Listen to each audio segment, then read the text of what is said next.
The main character, named Pharrell, did not understand where he was. There was water around him, sighs were heard, and something terrible was trying to grab him. Suddenly the place changed abruptly, and in front of him appeared a skull with glowing eyes, the look of which chilled the soul. There were screams. Pharrell turned his head and saw a cauldron of boiling water into which people were falling, screaming in pain as they were being boiled alive.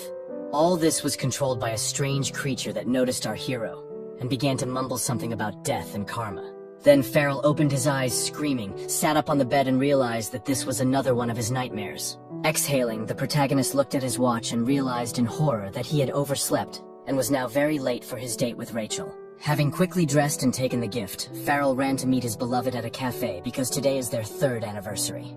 Today, he decided to propose to her. Although he didn't have enough money for a ring, but he did have enough for the phone she had wanted for a long time.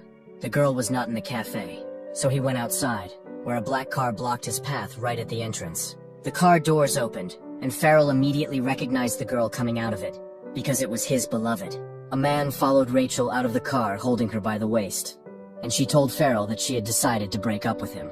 After that, they quickly got into the car and drove away without even waiting for an answer from our hero. Pharrell stood motionless, but he understood everything, because he was a poor guy, and no matter how hard he tried, his love alone was apparently not enough for Rachel. The hero was so immersed in his thoughts that he didn't even notice how a passerby crashed into him and almost knocked him off his feet. The man was holding a statuette that fell and broke, causing a passerby to hysterically scream that Pharrell should pay for it. Our main character didn't understand why he had to pay for it, because the man crashed into him himself. Here Pharrell was surrounded by friends of the stranger, who continued to shout that it was a family heirloom and that he had to pay for it. But our hero has no money, so a passerby grabbed him and started looking for money in his pockets. Not finding a penny, the man became very angry and ordered his friends to beat Pharrell. While our hero was being beaten, his new phone fell out. They picked it up and took their friends and left, discussing how much they could sell it for. Pharrell was lying on the ground. His face and body were covered in scratches that were oozing blood. And next to him was a broken statuette. Noticing half of the statuette, our hero took it in his hands, not understanding why the stranger did not take it with him, since it was so valuable to him. Seeing the skull that adorned the statuette, Pharrell remembered his nightmares and a shudder ran through his body. Thinking about this more and more, our hero became seriously angry and threw the raised thing away from himself with all his might. Having released his negative emotions, he exhaled, stood up, shook himself off, and got ready to walk towards home. But suddenly he heard a noise behind him, and turning around he saw that the statuette was flying towards him at breakneck speed. Pharrell didn't have time to dodge it, and it crashed into him, throwing our hero back several meters. Everything around lit up, and from somewhere, a voice came, announcing that the Hell recovery system was unlocked. The cafe building changed its appearance. It was now called Satan's Palace, and the entrance to it looked unusual. A tree grew behind the building, from which 3 apples fell right at the door, and not a single leaf remained on the tree. A voice coming from somewhere unknown announced that Hell had been created and the new owner needed to register. But Pharrell stood motionless, to which the same voice said that since the owner was not registering, he must be destroyed. And then a beam lit up above the cafe, and the countdown began. There were 10 seconds left until the destruction of the personality. For the first couple of seconds, our hero did not understand what was happening. It seemed to him that he was dreaming all this. But then his hands began to crack. He felt terrible pain and fear, from which he groaned very loudly. Gathering his last strength, he rushed towards the House of Satan, shouting that he had changed his mind and was ready to register. At the 4th second, Pharrell touched the countdown plate and the numbers stopped. The stove lit up and the screen on it went out, but our hero stood motionless, afraid to let go of his hand. When Pharrell was finally convinced that there were no more numbers, he exhaled and removed his hand from the stove, still not understanding what was happening. A voice out of nowhere announced that the new owner had been registered and had his first task, to catch any ghost within 3 days. The voice also said that the reward for the task is the skill of controlling ghosts, and for failure of the task, the worthless owner will be eliminated. Pharrell was angered by being called a lousy owner and yelled at the stove that it had chosen him and was now making fun of him. Anger grew in our hero, and he continued to shout that he had had enough humiliation today, that he had already been abandoned, beaten, and had his phone taken away. And since he is Satan, he wants to be the real him, with yin-yang eyes and a notebook of life and death. Suddenly, part of the plate broke off, and a voice announced the installation of a new task, and the reward for it was exactly what our hero demanded. But if he fails, the owner will not have a second life, to which Farrell laughed and said that he agreed to play such a game. Then there was a loud sound, and our hero saw a crack that went through the building, splitting it in half. The crack grew and already crossed over onto the asphalt, and behind Farrell a hole formed from which light emanated. Our hero looked back and saw someone or something crawling out of a hole in the asphalt. It was the ghost that grabbed Farrell's leg. The ghost was creepy and clearly very hungry. Our hero screamed in fear. He clearly did not expect that all this was not a dream, and he really would have to fight the ghost. Farrell's face was covered in beads of sweat from horror, and when he leaned forward, this sweat began to drip onto the ground in large drops. But the ghost seemed to be waiting for just this. He stuck out his tongue and greedily began to swallow these drops. Our hero was so outraged and angry by this that he gathered his last strength and stepped on the ghost and crushed him.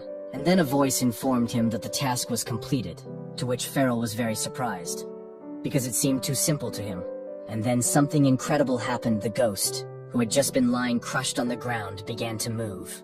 Little by little he began to rise, his strength returned, and his intuition told our hero that this was not the end. The ghost fully recovered, rose, and began to circle around Farrell, who stood motionless. But then something happened that our hero clearly did not expect. The ghost grabbed him by the leg, but did not attack him. Farrell realized that the ghost not only didn't want to kill him, but he was simply afraid of our hero, and was trembling with fear. And the main character himself became scared, because he did not know what kind of power he now possessed, and how powerful it was. Farrell, afraid of the unknown, ran towards the house because he no longer knew what to do. But the ghost did not leave him, and followed him. Having run to the house, the main character stopped to catch his breath, and realized once again what was happening. Farrell looked around and saw that the ghost was nearby.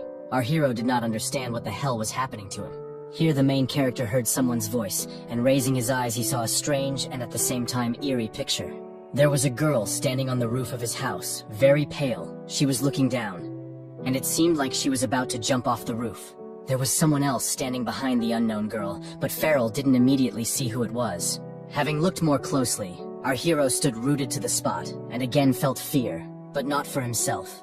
After all, that girl was his neighbor Christine, who was a popular streamer and was currently hosting another live broadcast. The girl noticed Farrell and waved to him, but was surprised at what he was doing there and why he was looking at her so strangely. Christine called him upstairs and asked him to help her by taking part in the filming of her live broadcast. The neighbor was telling something to her subscribers, and reading the comments that were written to her, and absolutely did not notice the monster next to her. People asked her why today's content was so weird, since she had never done a live broadcast on the roof. While Christine was thinking about what to answer her subscribers, Farrell shouted at her that she needed to run away from there, and tried to warn her about something. The girl did not understand what had happened and why her neighbor was so worried, because she was just filming a video. The neighbor looked at Farrell, and he looked at her, but he didn't see only Christine on the roof. The creepy girl was standing next to her.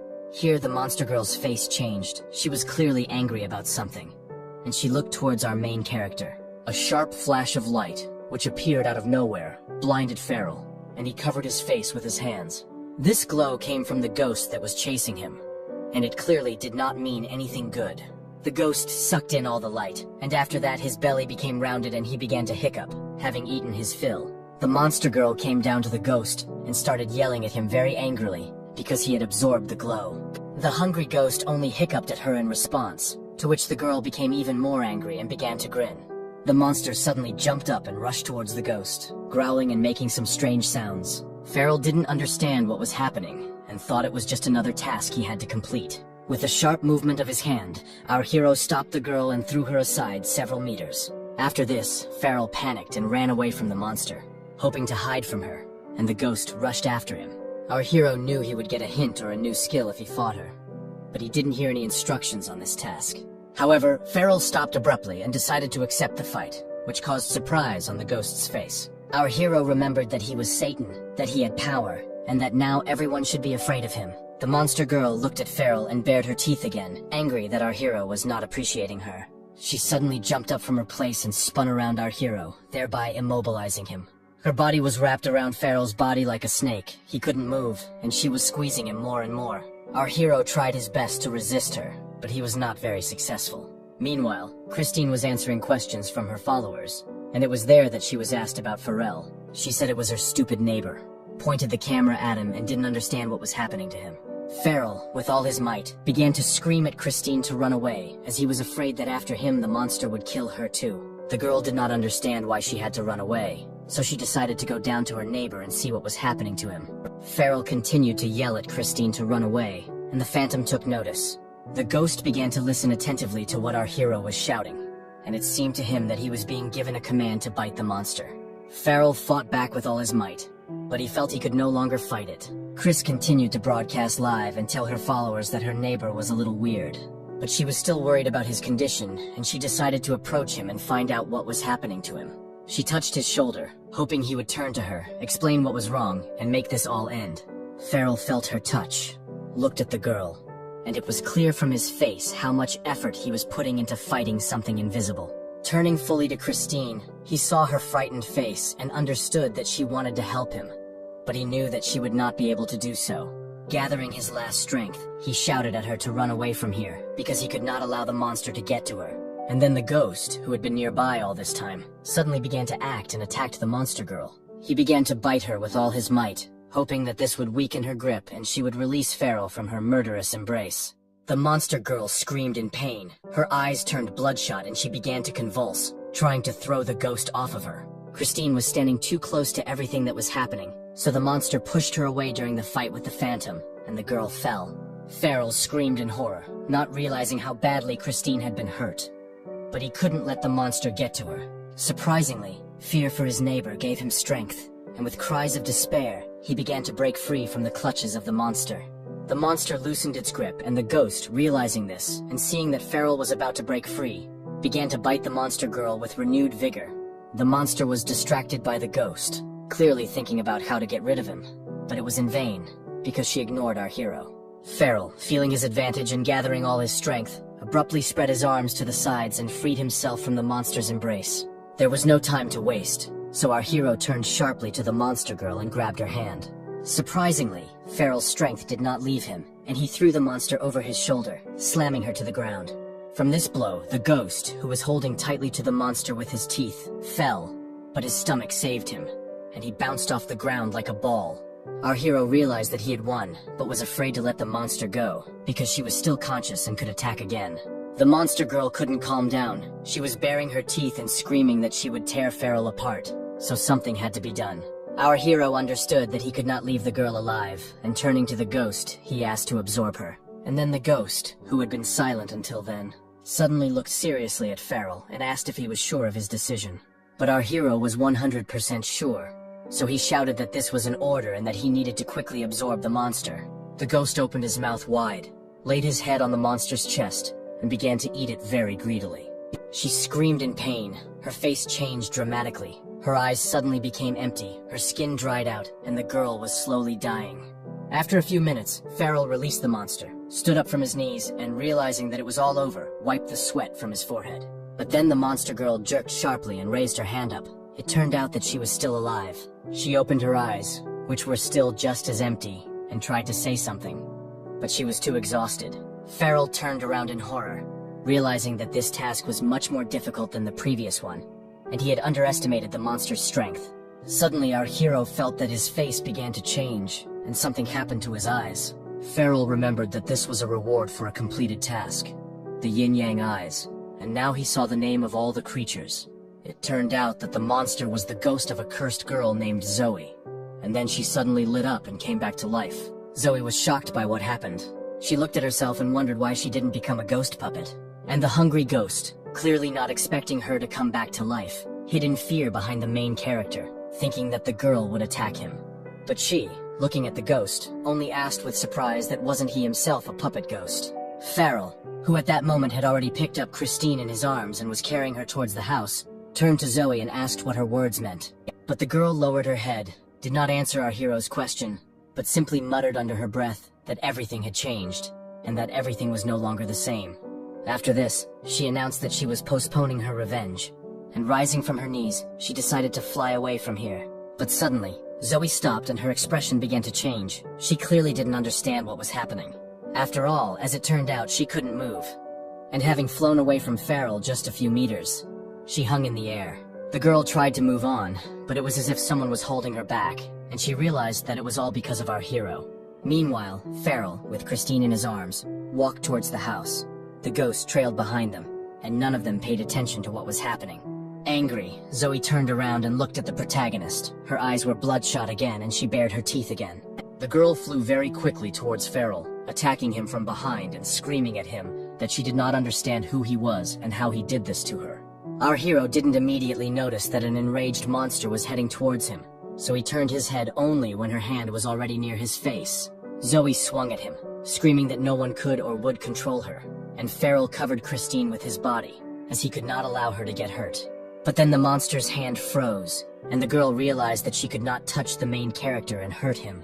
She didn't understand what was happening to her, and Farrell froze in horror, expecting terrible pain from her claws. Then, suddenly, a voice coming from nowhere announced that the task had not yet been completed and was still ongoing. Zoe was only concerned about one question: who the hell is our main character? But he looked at her, in no hurry to explain it. Farrell said something that shocked her. He said that he was Satan, and that for completing the task, he would be allowed to use the note of life and death. Returning home, our hero put Christine to bed. She still hadn't come to her senses after hitting the asphalt. He understood that the girl would soon wake up, since there were no visible injuries on her body, but he was still worried about her well-being. Farrell sat down on the couch, looked at Zoe, and decided to deal with her first, realizing that she clearly had something to do with his assignment. But she did not listen to his reasoning, but only looked at our hero with admiration, still not believing that she had met Satan. Zoe turned to Farrell and said that he was sent to her by the gods to help her take revenge and correct her mistake. She assured him that this was our protagonist's mission, and he decided to find out from her what kind of revenge she was talking about all the time. Zoe began to tell that before her death, she was usually a girl and studied at university. She was being pursued by a guy, but she kept turning him down, so he simply raped her. Farrell asked what the bastard's name was, but without waiting for an answer, he fell asleep right on the couch from fatigue. Zoe was very angry about this. She named her offender. His name was Brian, but she added that she would never recognize such a Satan as Farrell. The next morning, Christine came to and realized that she did not remember how she ended up at home in her bed. Having dressed, she was about to leave the room, when suddenly, under her windows, a man named Brian began to call her by name. Looking out the window, Christine saw a man holding a large bouquet in his hands, standing on one knee and asking her to marry him. The girl's face was frozen in horror. She didn't understand why this man was following her. In fear, she moved away from the window and decided that she would not react to all this and would forget about this man. Christine walked out of her room, repeating to herself that she would stay away from Brian and pretend he wasn't there. But then there was a knock on the door, which frightened the girl even more, because she had not told anyone where she lived. The knocking and shouting woke Farrell, who woke up and asked why Christine had gotten up so early. But the neighbor asked him in response what he was doing at home, and our hero reminded her that they were, in fact, neighbors, and rented an apartment together. Christine yelled at him and said that he wasn't listening to her, because she remembered perfectly well that they were neighbors. She didn't understand why Farrell was at home and not at work. Our hero remembered yesterday, and said with sadness in his voice that yesterday he lost his girlfriend and his job, so now he will spend a lot of time at home. Suddenly there was another knock at the door, and Brian said that he heard Christine's voice and knew that she was home, so he really hoped that she would open the door for him. The girl covered Farrell's mouth with her hand, asking him to be quieter so that her annoying admirer would finally leave her door. But then something happened that clearly no one expected. The key turned in the lock, and the door creaked open. Brian crawled into the apartment, holding a ring and a bouquet in his hand, and saying that he could enter anywhere without a key. Seeing Christine standing with Farrell, Brian was surprised and made a scene of jealousy, asking who this guy was. Our main character looked at the girl and realized that it really looked very strange, which made him embarrassed, as did she. But then Farrell came to his senses and indignantly began to shout at the girl that this was their shared house, and she had given the keys to someone else. Christine explained that she had not given the key to anyone, and taking a pillow from the sofa, she threw it at the guest, trying to drive him away. The man was only provoked by this act of the girl, and he said that if he likes someone, then the key is just a matter of a few minutes. But then Brian asked again, what? She still doesn't understand who this guy is standing next to her, and what he's doing here. Farrell himself did not understand why he had not yet gone to his room, and without explaining anything, he simply went. But after taking a few steps, he suddenly remembered that their guest's name was Brian, and this name seemed very familiar to him. Christine was afraid that she would be left alone with a man she didn't really know, who had entered the apartment without asking. Suddenly, it dawned on our protagonist that in his sleep, he heard Zoe mention the name Brian, and it was he who raped her. Meanwhile, the uninvited guest told Christine that he couldn't help himself, because he fell in love with her while watching her stream. The girl, unable to bear it, screamed at him that she didn't even know him and couldn't accept his proposal, and in general, she didn't need a relationship right now. But this only provoked Brian again. He said that a woman's refusal always means more yes than no. And pulling the girl towards him, he tried to kiss her. Farrell approached them, and addressing the guest, said that he had not yet helped one person, and they needed to settle one very important issue. Brian got angry and turned to our hero, yelling at him to fuck off, and that he had no time to waste on talking. Christine was afraid that the man might harm Farrell and screamed, warning our hero to be careful. But the uninvited guest clearly didn't like this. He was unhappy that the girl was worried about someone else, and not about him. Farrell didn't hesitate. He kicked Brian between the legs with all his might, while sarcastically joking that you can't get distracted in a fight. The uninvited guest screamed in pain and flew back several meters, after which he fell to the floor. Our main character clearly didn't expect that he would be able to hit so hard, so he looked at his leg in surprise, not realizing what had just happened. Brian lay curled up on the floor. He was clearly in a lot of pain, and he couldn't get up right away. But gathering all his strength and stepping over the pain, the uninvited guest got up and left the apartment, shouting to Farrell that he would take revenge on him. Christine looked at the open door, at how Brian came out through it, and turning to our hero, she said that now he was clearly in trouble. But Farrell didn't listen to her. He looked at his feet, and was still in shock from the fact that he had become so strong. Suddenly, a terrible picture appeared in Christine's head, that next time Brian would not come alone, but would bring with him a crowd of friends who would avenge him. The girl was horrified. She understood that all this was very serious, and her annoying admirer would not leave this situation without revenge.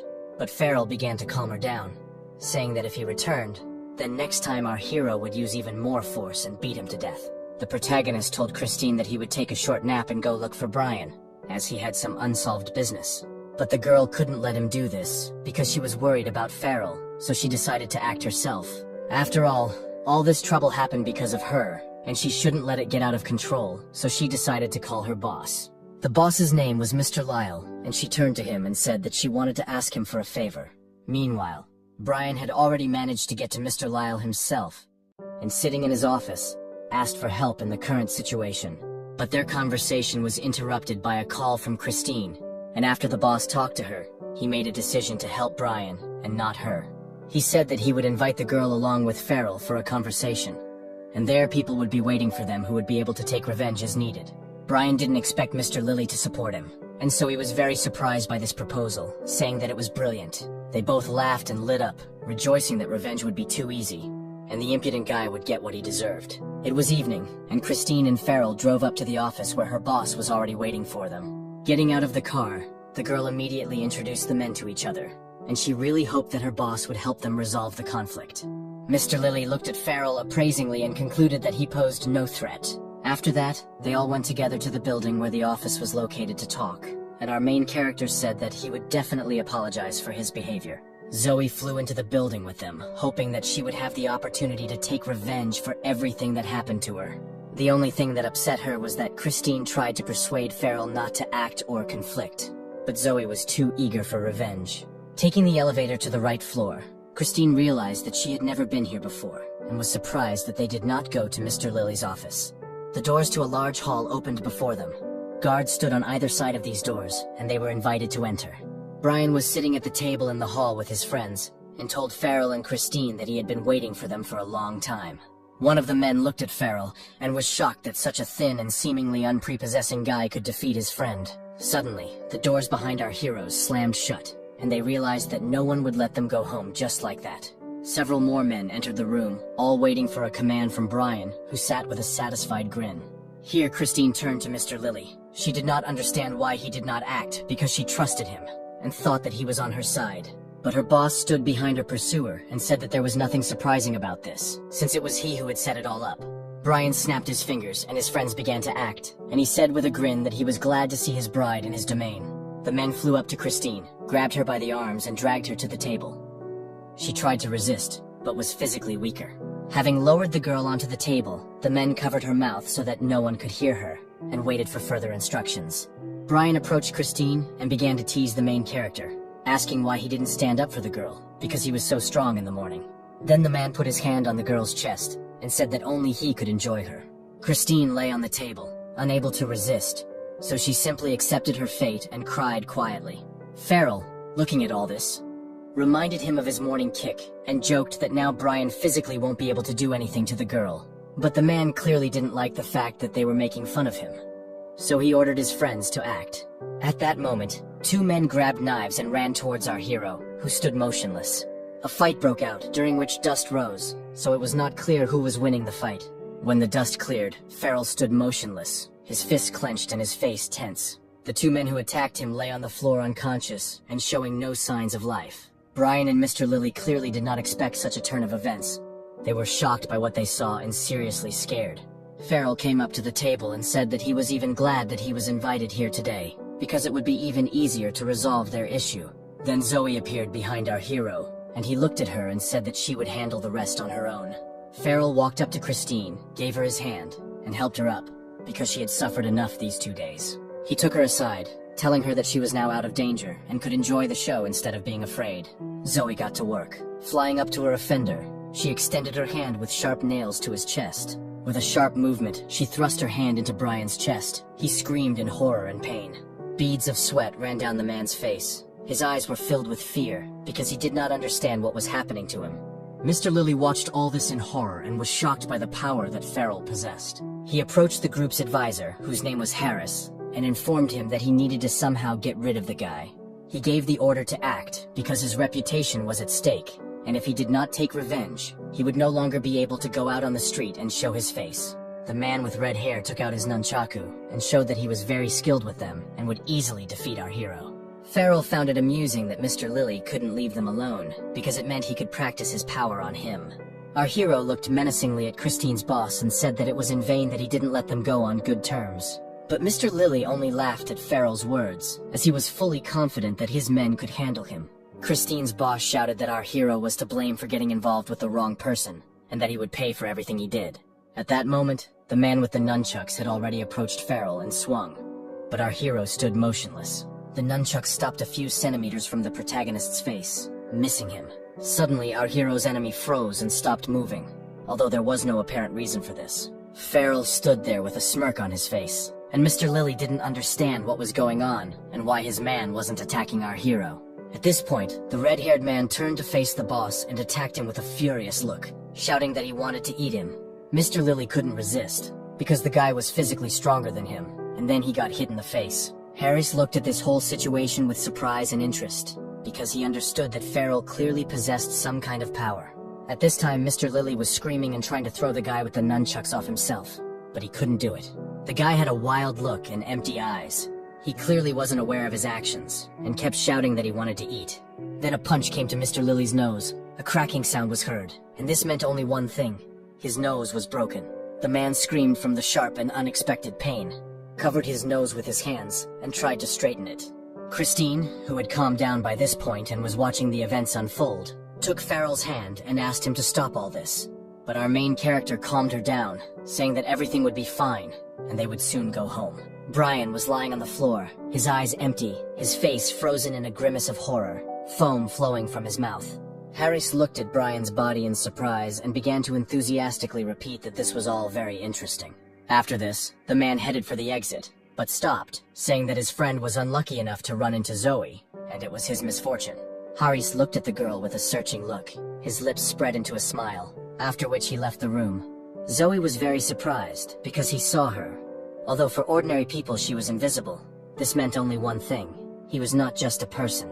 Farrell also did not expect such a turn of events, and looking after Harris, he thought about who this stranger was. Here Mr. Liley stood up, still holding his nose, and ordered his men to avenge him. But the people lay motionless, showing no signs of life, and clearly no one was going to stand up for their boss. Farrell got fed up with all this, and ordered the guy with the nunchucks to attack Mr. Lilly and eat him. He didn't have to wait long, and the guy ran towards his boss, shouting that he was hungry and wanted to eat. Mr. Lilly and the man with the nunchucks got into a fight, but the boss clearly wasn't the stronger of the two. He fell to the floor, his face was covered in bruises and very swollen from the blows. Tears were streaming from his eyes. The guy with the nunchucks stood over him, baring his teeth, and still repeating that he was very hungry, and wanted to eat. Farrell walked up to him, looked into his whitened eyes, and ordered someone to go back and leave the guy alone. Then the ghost appeared from behind the man. It turned out that he had possessed him, and that is why the guy obeyed our hero's orders and behaved so strangely. Farrell leaned over to Mr. Lily, looked at him with a smirk, and asked if he wanted to continue this pointless fight. But the man didn't answer anything to this. He lay unconscious and was breathing heavily. But one thing was good. He was alive. Mr. Lily came to his senses and said that he was ready to fulfill any demands of our hero after what happened. Farrell replied that if anything happened to Christine, he would be the one responsible for it, and no one else. After that, he called the ghost, saying that they were going home, and he left the body of the guy with the nunchucks, flying out of it. The guy fell to the floor next to Boss. It was unclear whether he was alive or not, and Mr. Lily was very scared of this. Therefore, Christina's boss begged Farrell, asked him to leave him alive, and said that from now on he would help him in every possible way. Farrell turned, looked at him, and grinned, saying that they could have agreed on everything right away without this circus.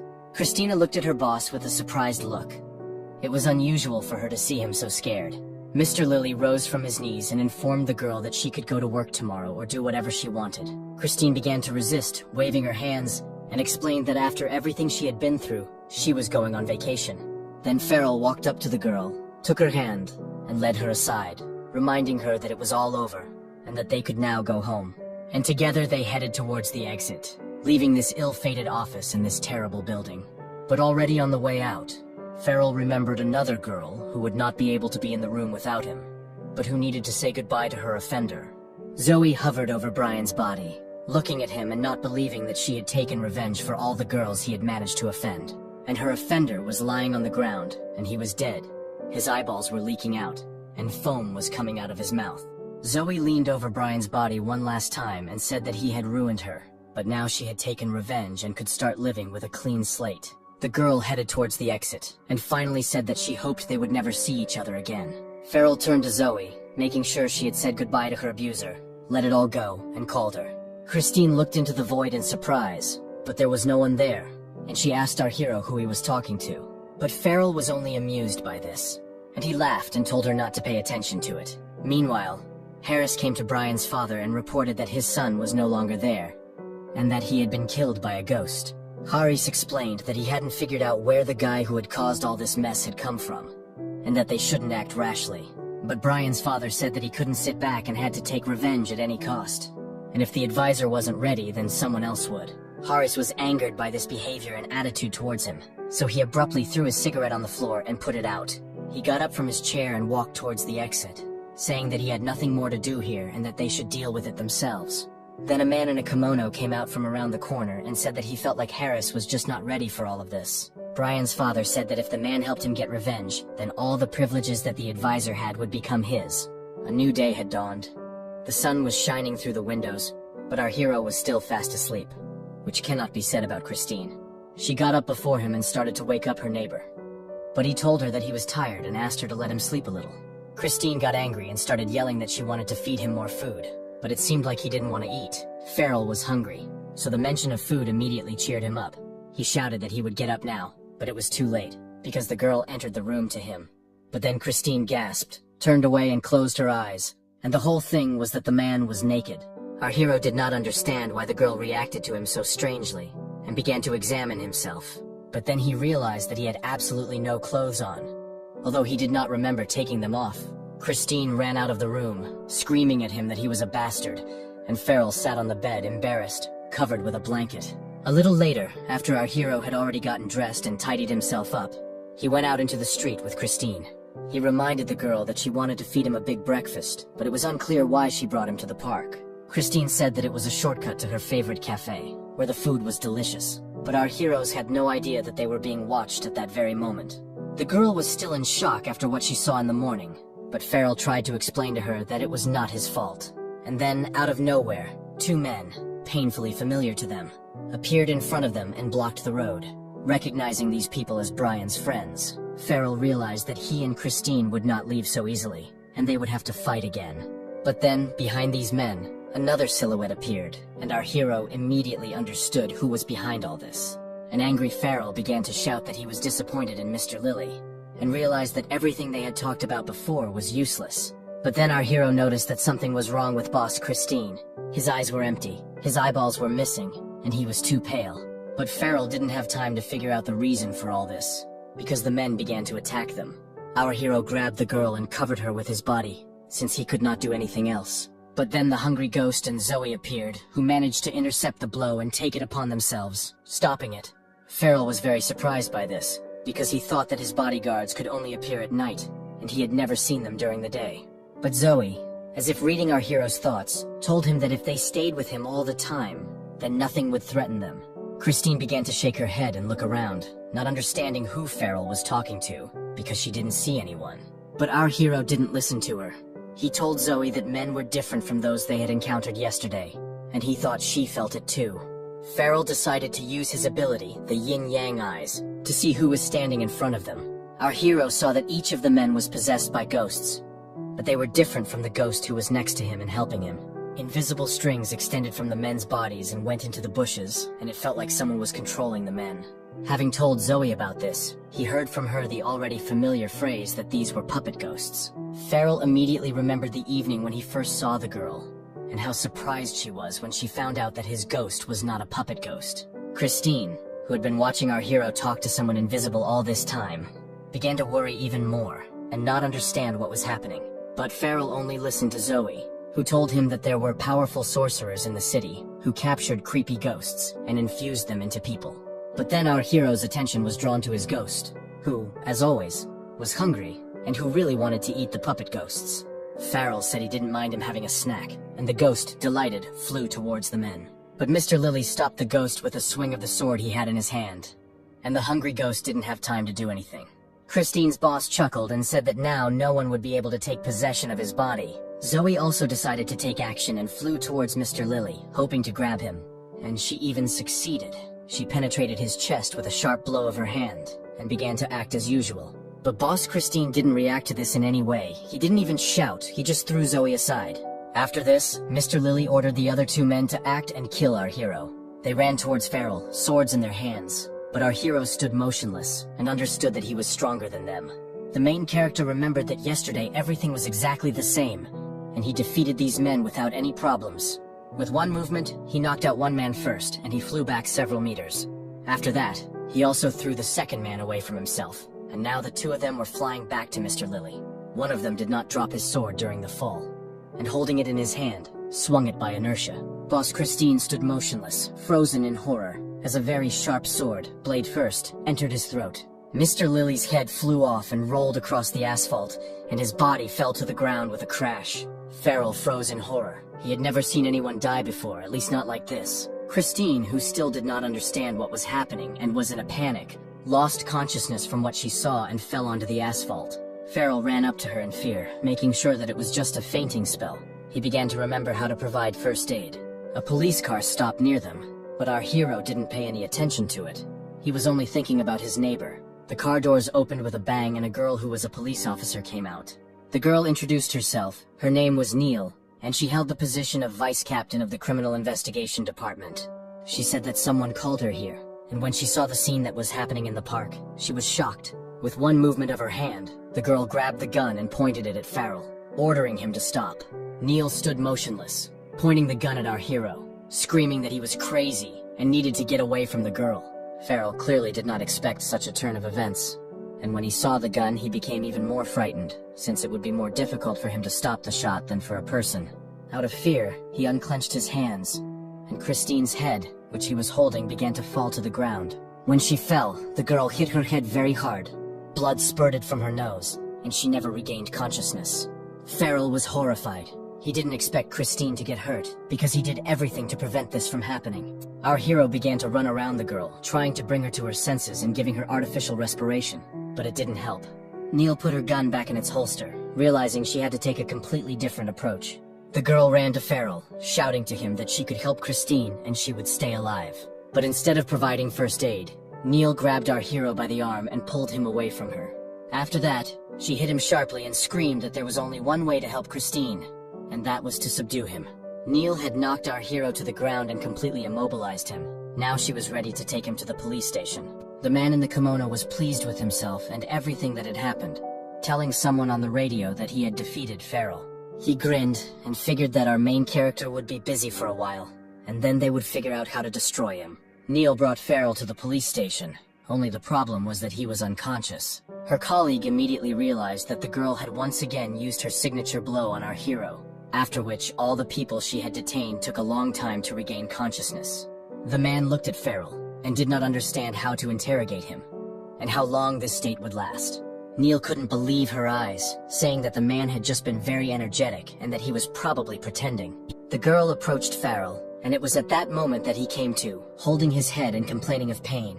Our hero realized that he was mistaken for Mr. Lily's killer, and while he was unconscious, he overheard the police conversation. The murdered man was nicknamed Brother Dragon, and had a rather complicated past, but the rest of the victims at the crime scene were just slackers. The employee expressed doubt that Farrell was the criminal, but Neil said he simply was not at the crime scene and did not see what happened. The girl, seeing that our hero was looking at her, said that she didn't like it when all sorts of psychos stared at her like that. Neil was about to leave, but suddenly remembered that she had forgotten to tell her colleague some important information. Leaning over, she whispered in his ear so that no one could hear that Zhang Bing from X Group had died. This news shocked her colleague, and he began to stutter in surprise, and then fell silent altogether. Neil said that she had been spying on this group for 2 years, and that they could hide this news from everyone else, but not from her. The source told her that before his death, the man had met and communicated with a young guy, and the girl believed that Farrell basically matched the description of the guy the witness saw. She then reasoned that Zhang Bing had died, and then the Dragon Brother had been killed, and with a suspect, this crime could be solved. After all, the girl didn't even doubt for a second that our hero was the killer of those two. But then she discovered that there was no one in the chair, and her suspect had somehow managed to escape. Neil and her colleague were shocked by this, because they were in the office the whole time and did not take their eyes off him. The girl realized that she needed to act immediately, because Farrell could not have gone far from the site. Neil was angry with herself because she had lost the main suspect in the case, and catching him would now be more difficult. Running out into the street, she began to look around, hoping to see at least some trace of the missing man. But there was no trace of our hero around the police station, so it was necessary to think about the next move. Meanwhile, Farrell was deep in thought about the fact that he had become a killer, and that he didn't know what to do now. Our hero was so carried away by his experiences that he did not realize that he had ended up in Satan's palace.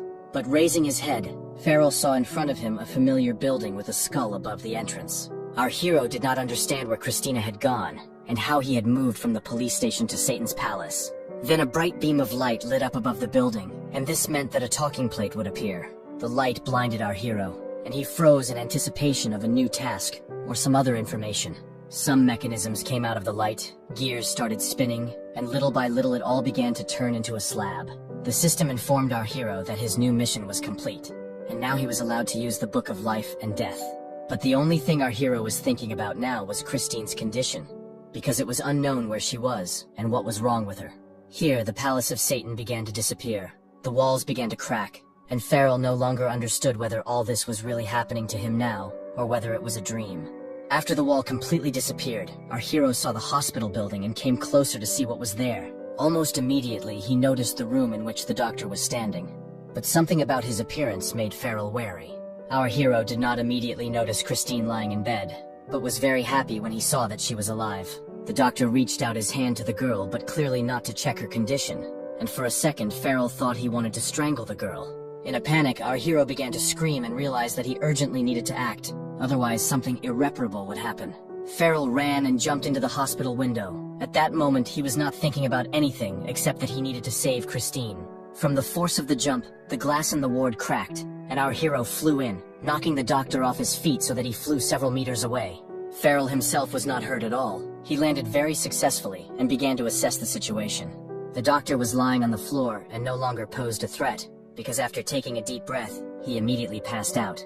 Our hero ran up to the girl and whispered her name, but she didn't react to him in any way because she was still unconscious. The door to the ward suddenly opened and the main character became wary, as he thought that the doctor had managed to call for help. But it was Neil who went to the hospital immediately after Farrell disappeared, because she was afraid that he would want to finish what he failed to do back in the park. Our hero was at first glad that it was not another ghost, but then he remembered that he was accused of murdering Mr. Lilly, and that she would try to detain him. Then Farrell's attention was distracted by something more interesting. He looked at the floor and saw what he saw today in the park. A dark, snake-like thing that had crawled out of the doctor was wriggling across the floor and was trying to crawl towards the police girl. Farrell, without thinking twice, activated his yin-yang eye skill and saw that it was a puppet ghost. Neil spoke to our hero, threatening him that she would use force again if he decided to escape. But Farrell did not listen to her. The main character understood that he could not allow the ghost to possess the officer and, with her help, harm Christine. He turned to the police girl and asked her to be careful, but she only smirked at his warning. The girl decided to come closer to Farrell and thus saved herself, not allowing the puppet ghost to grab her. Niall blocked our hero's path and said that he had nowhere to run, and therefore it was better to surrender now. The main character began to calm the girl down and asked her to listen to him, but it didn't help, because she was very aggressive towards him. Then the sounds of approaching police cars came from the broken window, and apparently there were a lot of them. Looking out the window, Farrell saw 3 cars with flashing lights that had already pulled up to the hospital building. Police officers got out of the car. There were quite a lot of them, and our hero felt like a particularly dangerous criminal. The commander shouted at them to hurry, to be careful and to capture the suspect at all costs. Farrell knew that he couldn't escape from here so easily, and that the more people there were, the more problems there would be. Neil approached Farrell and informed him that he was caught and had nowhere to run because he was surrounded. But our hero didn't really listen to her. He was watching the puppet ghost, who had already crept up on the girl and was about to enter her. Farrell knew he had to take action and decided to call on his hungry ghost for help. Our hero ordered him to attack and eat the puppet ghost so that it would not possess anyone. The ghost seemed to be waiting for exactly this, and he rushed at his victim with all his might and at breakneck speed. He grabbed the puppet ghost, pulled it away from the policeman's girlfriend, and began to suck it greedily into himself. At this moment, Farrell stumbled, fell to his knee, and did not immediately notice that his hand had dived under Neil's skirt. When he noticed this, he became very embarrassed, worried, and began to try to explain something to her in a stuttering voice. But the police girl was no less embarrassed than he was. She clearly did not expect such a turn of events. Neil was seriously angry at such impudence on the part of the suspect, hit him, and once again became convinced that he was a pervert and a psycho. Our hero understood that he didn't have time to deal with the girl, because other employees were about to burst into the ward. So he ordered Zoe to keep an eye on Christine to keep her safe, while he dealt with whoever was controlling the puppet ghost. But Zoe was outraged by this. She did not understand why she should obey Farrell, and Neil did not understand at all who he was talking to. But our hero did not pay attention to all this, because he did not have time. So he, together with the hungry ghost, ran out of the room and followed the tracks. The policewoman realized that he was running away and shouted after him that this time he wouldn't succeed, and that she wouldn't let him go so easily. Farrell didn't listen to what Neil was shouting at him, as all he could think about was that he needed to act as quickly as possible. Our hero and the hungry ghost ran up the stairs, realizing that whoever was controlling the puppet ghost wanted them to go up to the roof. Farrell was very angry about all this. He wanted to quickly deal with his enemy and return to Christine. Our hero and the hungry ghost had already reached the exit to the roof, and they understood that they were about to see the one who was behind all this. Then Farrell saw Zoe next to him, and did not understand why she disobeyed his order and left Christine unattended. But the girl explained to him that she and the hungry ghost could only keep a certain distance from him. And here it was, too great. They stopped, saw their enemy, and unanimously decided to quickly grab him so that Christine would be safe. Farrell turned to the man standing in front of him with a complaint and said that he had made him a murderer. Our hero got really angry and said that he would take revenge on him for everything he had done and would return his bright name. There was no more time to waste, and Farrell ordered his friends to seize the enemy who stood in their way. But the man was not at all afraid of all this, but on the contrary, he only grinned, saying that these were just 2 primary forces that he could handle. The enemy of our heroes brought 2 fingers together in front of him, and a bright light began to emanate from him.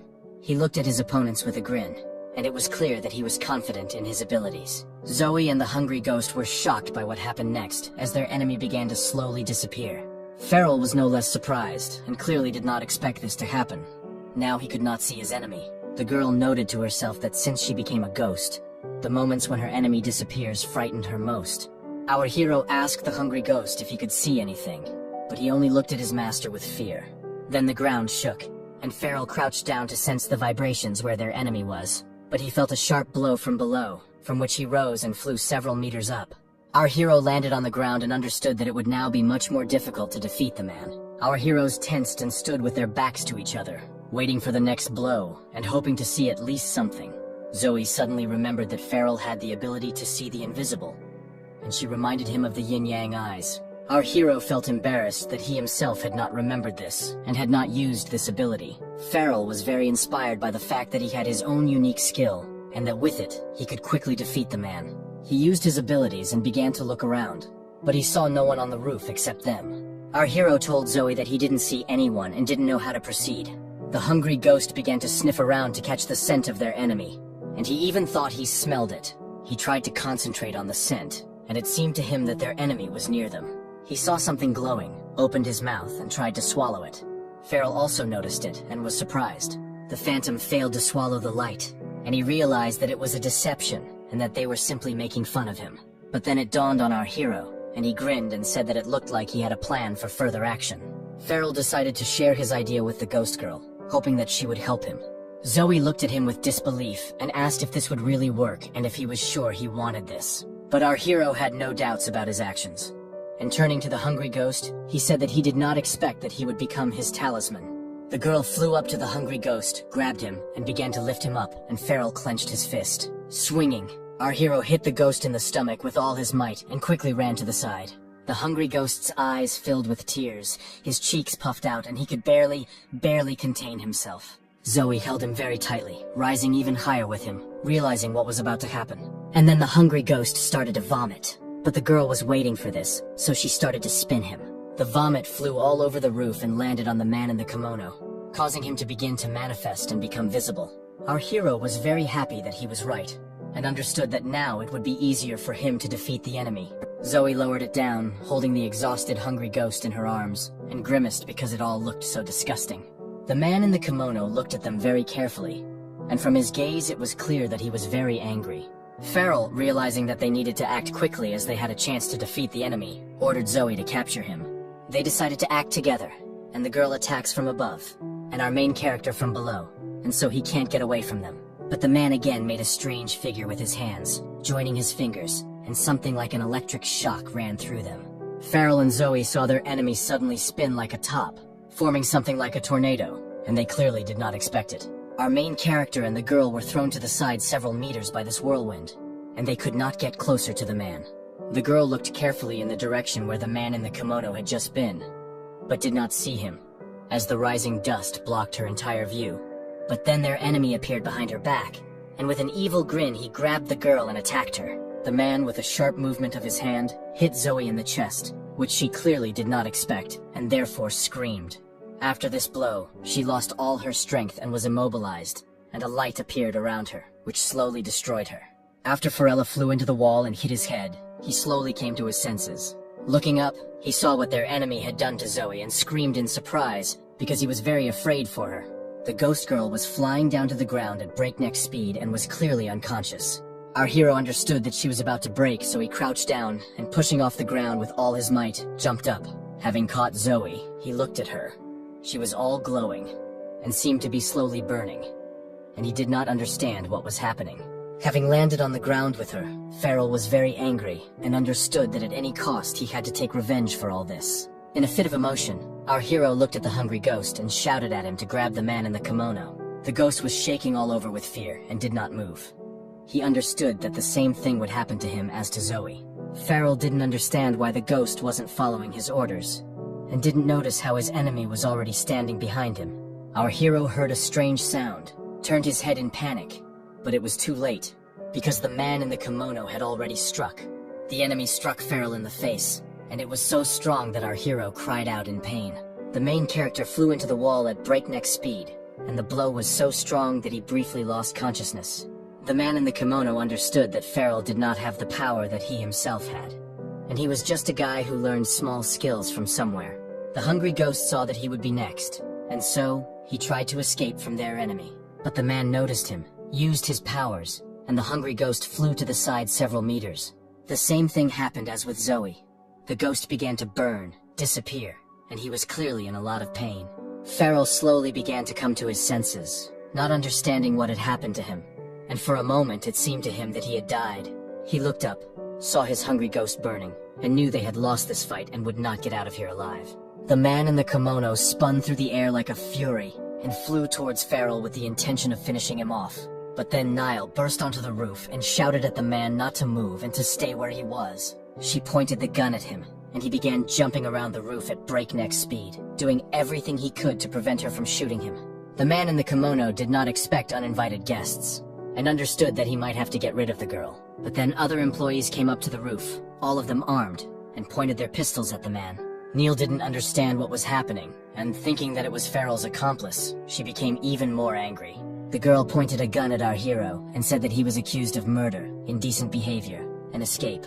Neil took out the handcuffs and fastened them to Farrell's hand so that he couldn't run away anywhere else.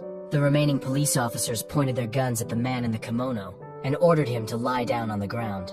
The man grinned and had already come up with a plan of action in his head that would help him get rid of our hero. With one hand, the man in the kimono took something out of his sleeve and slowly began to read some kind of spell. The sky darkened, and puppet ghosts began to appear around him out of nowhere.